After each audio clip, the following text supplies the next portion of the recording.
দেখাচ্ছি miracle growth. এটা হচ্ছে লুমিনাস ওয়ার্ল্ড লিমিটেড কোম্পানির একটা পণ্য। এই প্রোডাক্টটা যদি আপনি ধান এবং ভুট্টাতে প্রয়োগ করেন, সেখানে ভুট্টার ক্ষেত্রে 5 থেকে 8 মণ বৃদ্ধি পাবে এবং ধানের আপনার হলো তামাকের ক্ষেত্রে মানে 2 থেকে 3 কাটা, অর্থাৎ 10 ধারায় যে 1 কাটা আমরা তামাকের ভাষায় বলি, 2 থেকে 3 কাটা বৃদ্ধি পাবে। সেক্ষেত্রে এটা প্রয়োগের তো একটা নিয়ম বলি আছে, তাই না? সেই বিষয়টা আমি একটু বলি। আপনারা 25% জমিতে এটা হচ্ছে 3 কেজি দিবেন। 3 কেজির প্রায় মানে মূল্য হচ্ছে 1200 টাকা।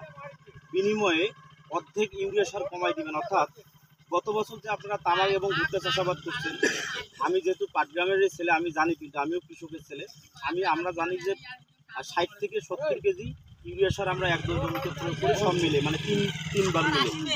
সেক্ষেত্রে আমার এই প্রোডাক্টটা দেওয়ার কারণে আপনাদের অর্ধেক ইউরিয়া সার কম দিতে হবে। সেটা হলে আপনারা ধরেন 3 বার দিলে 3 কুড়ি 60 মানে 20 কেজি করে প্রতিবার দেন। সেক্ষেত্রে আমার এইটা প্রয়োগ করার কারণে আপনার দিতে হবে 10 কেজি করে, 3 10 30 কেজি। 3 বারে নিয়ম ঠিক রাখবেন, কিন্তু 20 কেজি না দিয়ে কি করবেন, 10 কেজি করে দিবেন। 20 কেজি না করে 10 কেজি করে দিবেন। এইভাবে যদি আপনারা নিয়ম মেনটেন করেন, তাহলে আশা করি ইনশাল্লাহ আমাদের এটা পর্যাপ্ত রেজাল্ট আমরা পাটগ্রামের পূর্বেও পাইছি, ইনশাল্লাহ আগামীতেও হবে ইনশাল্লাহ। আচ্ছা, এইটা মনে করেন তোমার নিয়ম কি সিস্টেম, কোন জায়গা মানে গোবরের সাথে না? এটা আপনি গোবর কিংবা রাসায়নিক কোনো সারের সাথে মিক্সড করবেন না। এটা আপনি পারলে ইউরিয়া সার 1 কেজির সাথে মিক্সড করবেন, অথবা যদি ওটাও মিস্টেক মনে হয় তাহলে সবচেয়ে ভালো হয় আমি মনে করি বালুর সাথে মিক্সড করা। এবং আমাদের কোম্পানিতে এটা বলা আছে যে আপনারা আমি কিছু প্রশ্ন রাগ করি না না না আপনার প্রশ্ন মানে এখন দেখা গেল কোনটা মানে জমি খেত গাড়া আগে না পূর্বে না কখন? এখন বলি কি, ঠিক আছে। এখন আপনারা যে 3 কেজি ব্যবহার করবেন, ভুট্টার নিয়মটা বলি। ভুট্টাতে যদি আপনারা প্রথম যখন জমি উর্বর করেন, মনে করেন যে আজকে আপনি কাদো দিবেন, আমাদের পাটগ্রামের ভাষায় বলে কাদো দেওয়া হয় না, আপনারা যেদিন কাদো দিবেন সেদিন এটা 1 কেজি দিবেন আলাদাভাবে। আপনারা যে রাসায়নিক সারগুলো দিবেন ওগুলো দিয়ে দিবেন আগে, দেওয়ার পরে 1 কেজি বালুর সাথে এটা আলাদাভাবে দিবেন। 1 কেজি দেওয়ার পরে দিয়ে দিলেন, দেওয়ার পরে হলো আর অবশিষ্ট কয়েক কেজি থাকে, 2 কেজি। এই 2 কেজি যখন আপনারা নিলেন মানে নেলাই দিবেন, নেলাই দেওয়ার সময় যে নেলাই দেওয়ার পরে আপনারা বাঁধবেন না ভুট্টা, ওই বাঁধার আগে আগে আপনি এই সারটা প্রয়োগ করে তারপর বাঁধিয়ে দিবেন। এবং ওই বাঁধার সময় আপনারা যে টিএসপি বা পটাশ যেগুলো দেন ওইভাবে দিবেন। কিন্তু ইউরিয়া সারও যে দেন, আগে যেমন 20 কেজি দিছিলেন, এখন আর 20 কেজি দিবেন, এখন দিবেন 10 কেজি দিয়ে এটা সহ দিয়ে বাঁধিয়ে দিবেন। দেওয়ার পরে সেচ দিবেন, অর্থাৎ পানি দিবেন। ইনশাল্লাহ দেখবেন যে আপনার ধরেন আপনার পাশের যে ভুট্টা আছে আর আপনার ভুট্টার মধ্যে অবশ্যই একটা পার্থক্য চলে আসবে। এবং আশা করি আল্লাহর রহমতে, আল্লাহ যদি কোনো গজব না দেয়, তাহলে ইনশাআল্লাহ আপনার 8 থেকে 10 মণ ভুট্টা বৃদ্ধি পাবে। এখন আরেকটা প্রশ্ন করি, প্রশ্ন যে বললাম মানে তামাক বাড়ি, অনেক ক্ষেত্রে আমরা তামাক শ্বাস ছিটে নিয়ে কিন্তু পাত পড়া যাওয়ার কারণে, আচ্ছা এইটা কি বলে কি দর সিস্টেম কি? আচ্ছা আমি এখন বলি, এটা যদি আপনি তামাকে, আমাদের তামাকে মারাত্মক একটা রেজাল্ট হয়েছে। আমরা পাটগ্রামের বিভিন্ন স্থানে বিভিন্ন অঞ্চলে আমরা এই প্রোডাক্টটা গত তামাকে আমরা ব্যবহার করে রেজাল্ট পেয়েছি। তো তামাকে আপনার ব্যবহারের সিস্টেমটা হচ্ছে, তামাকে যখন প্রথম জমি উর্বর করবে, তামাক হচ্ছে আমাদের 3 মাসের একটা খ্যাত বা আবাদ। সেক্ষেত্রে এটা যেহেতু 6 মাসই, এই জন্য আমরা এটা 2 বার প্রয়োগ করি। আর তামাকের ক্ষেত্রে কিন্তু 2 বার প্রয়োগ করার কোনো সিস্টেম নেই। সেক্ষেত্রে আপনারা 3 কেজি মানে আপনার রাসায়নিক যে সারগুলো আছে যেভাবে প্রয়োগ করবেন, ওগুলো জমিতে ছিটিয়ে দিবেন। দেওয়ার পরে হচ্ছে আপনি আমাদের এটা বালুর সাথে মিক্সড করে ছিটিয়ে দিবেন উপরে উপরে। অথবা আর একটা পরামর্শ দিতে পারি, সেটা হচ্ছে আমি যেহেতু কৃষকের ছেলে, আমি তো সিস্টেমটা বুঝি। আমরা যখন তামাক চাষাবাদ করি, দেখা যাচ্ছে তামাক আপনারা ওই যে ঘোষ মন্দাই যেটাকে বলি, ঘোষ মন্দাই না, তা সেক্ষেত্রে ওইখানকার জন্য 1 প্যাকেট রাখতে পারেন। এখানে 2 কেজি দিবেন, ওখানে 1 কেজি দিবেন। এটা আমার পরামর্শ, আপনারা দিতে পারেন, ঠিক আছে? ওই সময় দিলেও ভালো একটা কাজ হবে। এবং আপনার আরেকটা বলি, আপনার তামাকে দিলে কি কি লাভ হবে। অনেক সময় আমাদের তামাক প্রথমবার পানি দেওয়ার পরপরই তামাক মরে যায়, এরকম হয় না? এটা ইনশাল্লাহ পচবে না, কারণ এটা হচ্ছে আমাদের মাটির অনুখাদ্য। আমরা এটার মাটিতে কি হয়, মানুষের যেমন দেহে রোগ হয়, মাটিরও রোগ হয়। এই মাটির রোগকে প্রতিরোধ করার জন্য এই প্রোডাক্টটা দেই। আর মাটির কারণে আমাদের ওই তামাকটার এই সমস্যা, আমরা এটা গবেষণা করে দেখছি যে মাটির কারণে মূলত সমস্ত সমস্যা হয়েছে মাটির। আর এই মাটির রোগকে নিয়ন্ত্রণ করার জন্য আমার কোম্পানি অনেক গবেষণা করে এই মিরাকেল গ্রোথ প্রোডাক্টটি মানে উৎপাদন করছে। আচ্ছা, আরেকটা কথা, এই তালগুলো যে সময় লাগাবো, জি, এই সময় দিব না লাগার আগে দিব?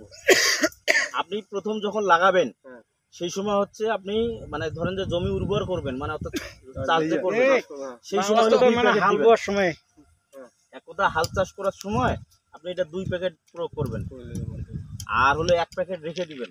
যখন আপনি ওই যে ইয়া দিবেন, ঘোষ মন্দাবেন, ওই সময় হচ্ছে আপনি এটা ওই ইউরিয়া সারের সাথে মিক্স করে দিবেন। আর যদি আবার মাথায় রাখতে হবে যে ঘোষ মন্দার সময় যদি আপনি টিএসপি অথবা পটাশ আর ইউরিয়া যদি একসাথে মিক্সড করেন, সেক্ষেত্রে আবার এক দেওয়া যাবে না। তাহলে সেক্ষেত্রে কি করতে হবে, এক আলাদাভাবে বালুর সাথে দেওয়া লাগবে। স্প্রে করা যাবে না? না, এটা স্প্রের জন্য না। স্প্রের আমাদের মানে আপনি তামাকে যে স্প্রে করবেন সেই স্প্রের জন্য আমার এখানে একটা প্রোডাক্ট লেখা আছে পিজিআর। এখানে একটা প্রোডাক্ট লেখা আছে, আমি 3টে প্রোডাক্ট এখানে লিখছি, মিরাকেল গ্রোথ, তারপর নিশ্চিন্ত, অর্থাৎ পোকামাকড় যে ধরে আপনার তামাক কাটবে বা ইয়া এরকম হয় না, সেক্ষেত্রে আমি কিছু নিশ্চিন্ত, আর একটা দিচ্ছি পিজিআর। অর্থাৎ এই পিজিআরটা যদি আপনি তামাকে ব্যবহার করেন মারাত্মক একটা রেজাল্ট হবে। পিজিআর ওটা একটা ভিটামিন, ঠিক আছে? ওইটা তো মানে কি বলে ওইটা দেওয়ার সিস্টেম, ওটা স্প্রে। এই যে পিজিআরটা আছে আমি স্প্রে করে দেব। জি, শুধু এটাই। এবং আপনি এগুলা পাটগ্রাম বাজারেও পাবেন। এখানে আপনাদের বাইপাস আছে না, এই বাইপাসে আমার একটা ডিলার আছে, নাম হলো সনেট।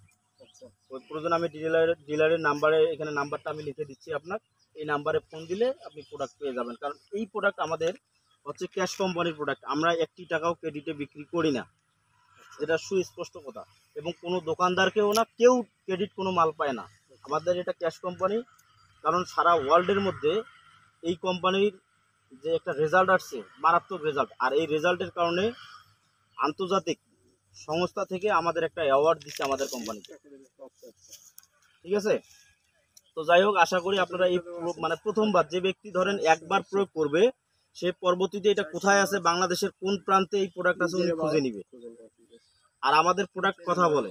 সেক্ষেত্রে আমি মনে করি যে ইনশাল্লাহ আপনারা প্রোডাক্টটা যদি ব্যবহার করেন আপনারা লাভবান হবেন। কারণ আমরা মানুষের জন্য কাজ করতেছি। আমার এই কোম্পানি হলো কৃষকের জন্য। আমাদের এখানে একটা স্লোগান দেওয়া আছে, দেখেন, মাটি বাঁচান, কৃষি বাঁচান, দেশ বাঁচান। আমরা প্রথমে মাটি বাঁচাচ্ছি, তারপরে কৃষিটাকে বাঁচাই নিচ্ছি, এরপর পুরো রাষ্ট্রটাকে বাঁচাই নিচ্ছি। আজকে দেখেন, একটু কথাতে কথা বলা লাগে, বাংলাদেশ সরকার জানেন এই যে ইউরিয়া সারে কত টাকা ভর্তুকি দেয়? আপনারা 1 কেজি ইউরিয়া সার কিনেন 30 টাকা দিয়ে, তাই না? 30 টাকা দিয়ে কিনেন না? কিন্তু আসলে ওর দাম 30 টাকা নয়, ওর দাম হচ্ছে 90 টাকা সামথিং, 90 টাকা সামথিং। বাকি যে 60 থেকে 65 টাকা আছে, এটা হলো গভর্নমেন্ট ভর্তুকি দেয়।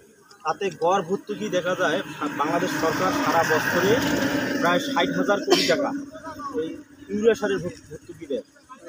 তাহলে চিন্তা করেন, এই ইউরিয়া সারের যে ভর্তুকিটা সরকার দিচ্ছে, এটা কি চারটিখানি কথা? এবং এই সরকার এই টাকাটা কোথা থেকে পাচ্ছে? আপনার টাকা, আমার টাকা, আমার সবার টাকা। এখান থেকে কিন্তু টাকাটা নিয়ে তারা আমরা যদি ইউরিয়া সার কমাই দেই, সেক্ষেত্রে কি হলো, আমরা নিজে বাঁচলাম, আমার মাটিটা বাঁচলো, তথা রাষ্ট্রটাই বাঁচলো। কারণ সরকারের ভর্তুকি আর দেওয়া লাগতেছে না। আমরা আগামী 26 থেকে 27 সালের মধ্যে সারা বাংলাদেশে ইউরিয়া সার 25% হারে নিয়ে আসবো। কারণ আমাদের এই যে কৃষি সম্প্রসারণ অধিদপ্তর বলতেছে যে একটা জমিতে শতকরা 20 থেকে 25% ইউরিয়া সারের প্রয়োজন হয়। ইউরিয়া সার মূলত হচ্ছে কি নাইট্রোজেন। তা এই 20 থেকে অন্য কিছু প্রয়োগ, হ্যাঁ, মানে ইউরিয়া সার হচ্ছে মূলত 20 থেকে 25% প্রয়োজন। কিন্তু আমরা কি করি, আমরা 25% নাই, মানে অনেক সময় দেখা যায় যে 100% প্লাস ইউরিয়া প্রয়োগ করি। কি ভাই, 100% প্লাস আমরা ইউরিয়া প্রয়োগ করি, যার জন্য কি হচ্ছে, আমার মাটিটা জ্বলে যাচ্ছে, পুড়ে যাচ্ছে, মাটির মধ্যে গ্যাস হচ্ছে, এরপর মাটির আয়রনটা এত পরিমাণ মানে বৃদ্ধি পাচ্ছে, যেটা ভাষায় প্রকাশ করার মতো না। আমরা তো পরীক্ষা নিরীক্ষা করতেছি না, আমরা আন্দাজি চাষাবাদ করতেছি, আমরা অত সচেতন না। এই জন্য আমাদের মানুষদেরকে সচেতন করার জন্য আমার কোম্পানি এই প্রোডাক্টটা উৎপাদন করছে অনেক গবেষণা করে। সেক্ষেত্রে আপনারা যারা একবার এই প্রোডাক্টটি ব্যবহার করবেন, সেক্ষেত্রে এটা রেজাল্টে কথা বলবে। আজকে আমি আপনার সঙ্গে কথা বলতেছি, এরপর আর কথা বলবে না, এরপর আমার প্রোডাক্টে কথা বলবে। ঠিক আছে? তো আশা করি আপনারা সবাই এই প্রোডাক্টটা ব্যবহার করবেন। তো আলহামদুলিল্লাহ, যদি ইনশাআল্লাহ যদি আমরা পাই, জি, মনে করেন তো আমি এইবার আপনারা আমি সাজেস্ট করব, আমি সাজেস্ট করবো হচ্ছে যখন আমরা যখন এক প্যাকেট করে মানে অর্থাৎ একজন জমিতে করে মানে পরীক্ষার জন্য আমি যে আপনার এই কথাটা আমি বললাম, বলতে চাইছিলাম। এই কথাটার প্রমাণ করার জন্য আপনারা একজন জমিতে চাষাবাদ করবেন। আপনার অনেকগুলোতে করার দরকার নেই, একজন জমিতে চাষাবাদ করবেন এবং যদি রেজাল্ট ভালো হয় আগামীতে হচ্ছে আপনারা ইচ্ছা মতো করবেন, ইচ্ছে মতন আপনাদের আগামীতে খুঁজে নিব, খুঁজে নেবেন। এবং আমি এখানে আমার ডিলারের নাম্বার দিচ্ছি, প্রয়োজনে আমার নাম্বার কেউ যেমন এখানে হয়তো 3 জন করবে, 4 জন করবে, 5 জন লোক আছে, জি এরা তো মনে করেন পুরো একটা করবে না, কারণ এমনও দর্শক আছে করলে আমরা ধরাও খাইতে পারি কিন্তু। আচ্ছা আচ্ছা তা এবার দেখি আপনার কথা অনুযায়ী একজনের মানে আমরা করে দিই, কি ভাই এই যে বাইপাস একজনের মানে করি দেখি। এখন মনে করেন যে মুই তাঙ্গু করি সাত করি না, আমি এখানে এখন নাম্বার না হলেও মোক দুইজনের বাড়ি দিবেন না, আমার লাতে তো যাবে না। ওই এক কথা কি করবো, মুই যেমন তাঙ্গু যেমন ঠিক 100 আছে, ধরো। তো সবাই ভালো থাকবেন, সুস্থ থাকবেন, আসসালামু আলাইকুম। ঠিক আছে, কাগজটার নাম